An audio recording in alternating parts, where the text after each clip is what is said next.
नमस्कार, आप सभी का हार्दिक स्वागत है एनवीर एजुकेशन के इस यूट्यूब चैनल पर। और मैं संपत लेड आप सभी को राजस्थान कंप्यूटर शिक्षक भर्ती की तैयारी करवा रहा हूं, जिसके अंडर हम फर्स्ट पेपर की तैयारी के लिए जनरल साइंस के इंपोर्टेंट क्वेश्चंस को डेली बेसिस पर पढ़ रहे हैं। ठीक है, और आपके लिए दोपहर 12 बजे जो है डेली राजस्थान जीके के जो एमसीक्यू सीरीज, जो भी प्रीवियस ईयर के अंदर जितने क्वेश्चन पूछे जा चुके हैं उनको भी लाया जा रहा है, तो आप कंटिन्यूसली उनको भी ज्वाइन करते रहें। ठीक है, तो आज हम जो है इसी थर्ड चैप्टर की जो सीरीज है उसको आगे स्टार्ट कर रहे हैं। क्वेश्चन संख्या 51 से। क्वेश्चन संख्या 51 है आपका एक्टिनोमाइनिस। ठीक है, एक्टिनोमाइसिन प्रजैविक को प्राप्त किया जाता है। एक्टिनोमाइनिस प्रजैविक को प्रतिजैविक को प्राप्त किया जाता है, तो इसका उत्तर होगा आपके तीसरा कवक से। ठीक है, एक्टिनोमाइसिन जो होते हैं वो कौन से प्रतिजैविक से प्राप्त किया जाता है, तो इसका उत्तर होगा आपका तीसरा कवक से। अगला, निम्नलिखित में से कौन जीवाणु या बैक्टीरिया जनित बीमारी नहीं है। निम्नलिखित में से कौन जो है जीवाणु या बैक्टीरिया जनित बीमारी नहीं है, तो इसका उत्तर होगा आपके चौथा एड्स। कौन सी नहीं है भाई, आपके एड्स। अगला, H1N1 वायरस किस बीमारी से संबंधित है। H1N1 वायरस जो है वो किस बीमारी से संबंधित है, तो H1N1 जो वायरस है वो किस बीमारी से संबंधित है, आपके स्वाइन फ्लू से संबंधित है। H1N1 जो है आपका वायरस वो स्वाइन फ्लू से संबंधित है बीमारी। अगला, निम्न में से किस बीमारी का टीका बूंद के रूप में पिलाया जाता है। निम्न में से किस बीमारी का टीका जो होता है बूंद के रूप में मुंह से पिलाया जाता है, तो देखिए यहाँ पर इस प्रश्न का उत्तर होगा आपके तीसरा पोलियो का। किसका, पोलियो का पिलाया जाता है। पोलियो वायरस से बचाव के लिए पोलियो वैक्सीन का विकास सर्वप्रथम जो है जोनास सॉल्क द्वारा किया गया था, लेकिन मुख से ली जाने वाली वैक्सीन का विकास अल्बर्ट साबिन द्वारा किया गया था। अगला है, उल्टी एवं दस्त लगने पर शरीर के निर्जलीकरण के दौरान निम्न में से किसकी कमी हो जाती है। उल्टी एवं दस्त लगने पर शरीर के निर्जलीकरण के दौरान जो है निम्न में से किसकी कमी हो जाती है, तो इसका उत्तर होगा आपका पहला सोडियम क्लोराइड की। किसकी, सोडियम क्लोराइड की। अगला, एड्स के उपचार में निम्न में से किस प्रकार की औषधियों का प्रयोग होता है। एड्स के उपचार में निम्न में से किस प्रकार की औषधियों का प्रयोग होता है, तो इसका उत्तर होगा आपके दूसरा एंटी रेट्रोवायरल। एंटी रेट्रोवायरल का प्रयोग किया जाता है।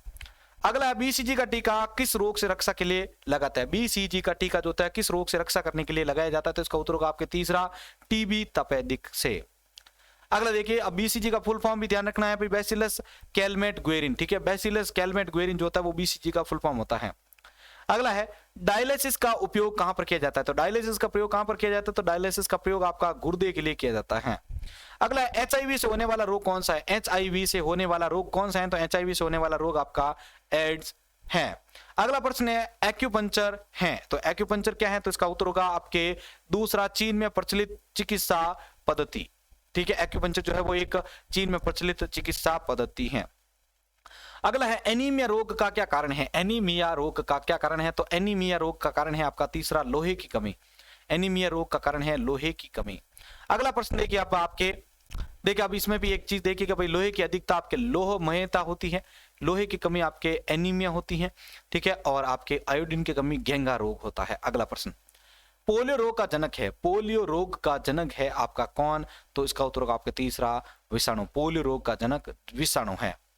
देखिए, विषाणु जनित रोग पोलियो, पीलिया, रेबीज, कन्फेडा, एड्स, खसरा, चेचक, डेंगू और ट्रेकोमा। जीवाणु जनित रोग कौन कौन से हैं, तपेदिक, प्लेग, रोहिणी, कुष्ठ, टाइफाइड, हेजा, निमोनिया, कुकर, खांसी। प्रोटोजोआ जनित रोग कौन से हैं, पेचिस, मलेरिया, पायरिया और कालाजार। और कवक जनित रोग होते हैं, कवक जनित रोग होते हैं वो होते हैं आपके दमा, दाद और खाज। अगला, डायबिटीज में रोगी का बढ़ जाता है। डायबिटीज में रोगी का क्या बढ़ता है, तो इसका उत्तर होगा आपके दूसरा शक्कर। अगला प्रश्न देखिए, एड्स किससे संबंधित है, तो एड्स आपके जो है पहला बीमारी से संबंधित है। एड्स बीमारी से संबंधित है। ठीक है, एड्स का फुल फॉर्म एड्स एक बीमारी है जो ह्यूमन इम्यूनो वायरस, ठीक है, ह्यूमन इम्यूनो वायरस जो होती है उससे संबंधित होती है। अगला प्रश्न है, रेबीज निदान के टीके का आविष्कार किसने किया था। रेबीज निदान के टीके का आविष्कार किसने किया था, तो रेबीज निदान जो टीका था उसका आविष्कार आपके तीसरा लुईस पास्चर ने किया था। रेबीज निदान टीके का आविष्कार लुईस पास्चर ने किया था। अगला प्रश्न है, पायरिया रोग मुख्यतः रोग है। पायरिया रोग आपका मुख्यतः कौन सा रोग है, तो पायरिया आपके दांतों से संबंधित रोग है। अगला है, ट्रेकोमा बीमारी का संबंध किससे है, तो ट्रेकोमा बीमारी का संबंध आपका तीसरा आंख से है। ट्रेकोमा बीमारी का संबंध आंख से होता है। अगला है, रक्ताल्पता रोग किसकी कमी से होता है? तो रक्ताल्पता रोग जो होता है वो आपके हीमोग्लोबिन लोह की कमी से होता है। रक्ताल्पता रोग जो होता है वो हीमोग्लोबिन लोह की कमी से होता है। अगला है गल ग्रंथि यानी थायराइड का क्या कार्य है? गल ग्रंथि थायराइड का क्या कार्य है? तो गल ग्रंथि थायराइड का कार्य होता है दूसरा प्रजनन प्रणाली को नियंत्रित करना। गल ग्रंथि का क्या कार्य है भाई? प्रजनन प्रणाली को नियंत्रित करना। अगला है निम्नलिखित में से कौन सा रोग आमतौर पर पिस्सू द्वारा फैलाया जाता है? निम्नलिखित में से कौन सा रोग आमतौर पर पिस्सू द्वारा फैलाया जाता है? तो इसका उत्तर होगा आपके चौथा पीला बुखार। ठीक है, पीला बुखार जो रोग है वो आमतौर पर पिस्सू द्वारा यानी फ्लीज द्वारा फैलाया जाता है। अगला प्रश्न है निम्नलिखित में से मधुमेह से पीड़ित व्यक्ति को जरूरत होती है? निम्नलिखित में से मधुमेह से पीड़ित व्यक्ति को किसकी जरूरत होती है? तो इसका उत्तर होगा आपके दूसरा इंसुलिन। किसका? इंसुलिन का। अगला है रतौंधी का क्या कारण है? रतौंधी का क्या कारण है? तो रतौंधी का कारण है आपका पहला विटामिन ए की कमी। रतौंधी का कारण होता है विटामिन ए की कमी। अगला प्रश्न देखिए, प्रश्न संख्या 73, रात्रि का अंधापन किसकी कमी से होता है? तो रात्रि का अंधापन आपके विटामिन ए की कमी से होता है। रात्रि का अंधापन जो होता है वो आपके विटामिन ए की कमी से होता है। अगला है निम्न में से एक पादपों में आर्बुद बनने का क्या कारण है? निम्न में से एक पादपों में आर्बुद यानी काठन गाल जो आपके बनती है तो उसका क्या कारण है? तो उसका उत्तर होगा आपके चौथा नाइट्रोजन यौगीकरण जीवाणु। अगला है कैंसर का सामान्यतः निम्न रेडियो ऑटोसोप द्वारा उपचार किया जाता है। कैंसर का सामान्यतः निम्न रेडियो आइसोटोप द्वारा उपचार किया जाता है तो उसका उत्तर होगा आपके पहला कोबाल्ट 16। अगला प्रश्न है प्लेग के उपचार में सबसे प्रभावशाली औषधि कौन सी है? प्लेग के उपचार में सबसे प्रभावशाली औषधि कौन सी है? तो इसका उत्तर होगा आपके पहला टेट्रासाइक्लिन। कौन सा? टेट्रासाइक्लिन। अगला प्रश्न है गिनी कृमि के रोग में फफोले उत्पन्न होने का क्या कारण होता है? गिनी कृमि के रोग में फफोले उत्पन्न होने का क्या कारण होता है? तो गिनी कृमि के रोग में फफोले उत्पन्न होने का कारण होता है दूसरा मादा कृमि। अगला प्रश्न है आपके लिए डेंगू बुखार के लिए उत्तरदायी है। डेंगू बुखार के लिए क्या उत्तरदायी है? तो इसका उत्तर होगा आपके तीसरा विषाणु। डेंगू बुखार के लिए उत्तरदायी होता है विषाणु। अगला है मम्पस रोग यानी कन फेड का पता लगाने के लिए प्रयोगशाला में किसका परीक्षण होता है? मम्पस रोग का पता लगाने के लिए प्रयोगशाला में किसका परीक्षण होता है? तो इसका उत्तर होगा आपके तीसरा मुख गुहा की झिल्ली। अगला प्रश्न है असाध्य तृतीयक मलेरिया रोग किसके कारण होता है? तो असाध्य तृतीयक मलेरिया रोग किसके कारण होता है? तो इसका उत्तर होगा आपके दूसरा प्लाज्मोडियम वाइवैक्स का।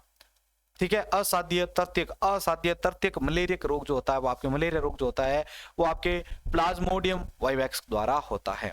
अगला प्रश्न है चेचक के वायरस का संक्रमण होता है। चेचक के वायरस का संक्रमण होता है इसका उत्तर होगा आपका पहला श्वसन नलिका द्वारा। चेचक के वायरस का संक्रमण होता है श्वसन नलिका द्वारा। अगला है पलसेमी रोग किससे संबंधित है? पलसेमी रोग जो होता है वो किससे संबंधित है? तो पलसेमी जो रोग होता है वो आपके दूसरा फेफड़ों से संबंधित होता है। किससे? फेफड़ों से संबंधित होता है पलसेमी रोग। अगला प्रश्न है मनुष्य में वयस्क हुक कृमि रहता है। मनुष्य में वयस्क हुक कृमि रहता है तो उसको मनुष्य में हो वयस्क हुक कृमि कौन रहता है? आपके पहला शुद्रांत रहता है, शुद्रांत। अगला एक कोशीय प्रोटोजोआ के पश्चात विकास के प्रारंभिक चरण का कारण था। एक कोशीय प्रोटोजोआ के पश्चात विकास के प्रारंभिक चरण का क्या कारण था? तो इसका उत्तर होगा आपके चौथा श्रम विभाजन है तो कोशिकाओं का विभिन्नीकरण। श्रम विभाजन है तो कोशिकाओं का विभिन्नीकरण। अगला प्रश्न है निम्नलिखित में से कौन सी बीमारी वायरस द्वारा होती है? निम्नलिखित में से कौन सी बीमारी वायरस द्वारा होती है? तो इसका उत्तर होगा आपके चौथा डेंगू बुखार। ठीक है, कौन सी बीमारी वायरस द्वारा होती है भाई? आपके डेंगू बुखार की बीमारी। अगला निम्नलिखित में से किस रोग में कारक एक प्रोटोजोआ होता है? निम्नलिखित में से किस रोग में कारक जो होता है वो एक प्रोटोजोआ होता है? तो इसका उत्तर होगा आपके चौथा मलेरिया।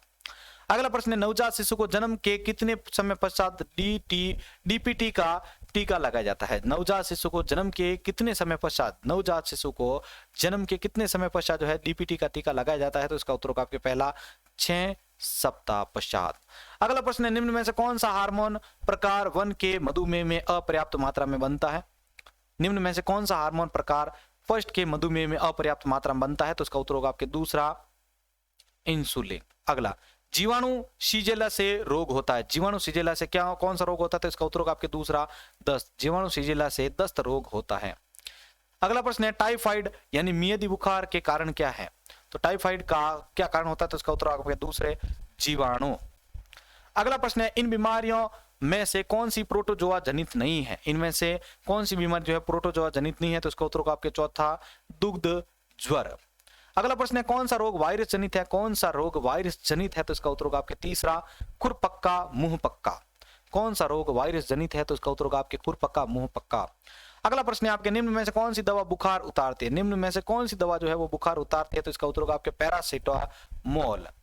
अगला मियादी बुखार की पुष्टि किस टेस्ट के द्वारा होती है, तो मियादी बुखार की पुष्टि जो होती है आपके वो तीसरे विडाल टेस्ट के द्वारा होती है। किसका? विडाल टेस्ट के द्वारा टेस्ट की जाती है। अगला प्रश्न, प्रथम टीका यानी वैक्सीन जो है वो किसने विकसित किया था, प्रथम टीका या वैक्सीन जो है वो आपके किसने विकसित किया था, तो इसका उत्तर होगा आपके तीसरा एडवर्ड जेनर ने। सर्वप्रथम एडवर्ड जेनर ने चेचक के टीके की खोज की थी। अगला है मानव में डाउन्स सिंड्रोम का क्या कारण है, मानव में डाउन्स सिंड्रोम का क्या कारण है, तो इसका उत्तर होगा आपके चौथा क्रोमोसोम संख्या 21 की एक अतिरिक्त प्रति की उपस्थिति।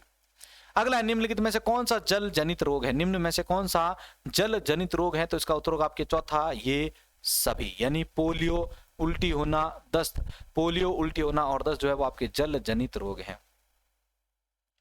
अगला है आपके पीलिया जिसकी बीमारी है, पीलिया किसकी बीमारी है, तो इसका उत्तर होगा आपके तीसरा लीवर यानी यकृत से संबंधित। अगला है जीव विज्ञान में रोग प्रतिरक्षा का क्या अर्थ है, जीव विज्ञान में रोग प्रतिरक्षा का क्या अर्थ है, तो इसका उत्तर होगा आपके चौथा ये सभी, यानी संक्रमण से लड़ने की क्षमता, बीमारी से लड़ने की क्षमता और जलन और एलर्जी से बचने की पर्याप्त सहनशीलता।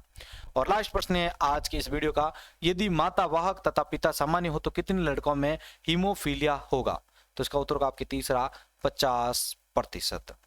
तो भाई ये था आज के लिए जनरल साइंस के इंपॉर्टेंट क्वेश्चंस का वीडियो। अगर अच्छा लगा है तो जल्दी से लाइक कर दीजिए। आज के 15 क्वेश्चंस आपको कैसे लगे हैं राय जरूर नीचे कमेंट बॉक्स में दीजिएगा और अपने एग्जाम की तैयारी के लिए हमेशा चैनल को विजिट करते रहें। जय हिंद, जय भारत।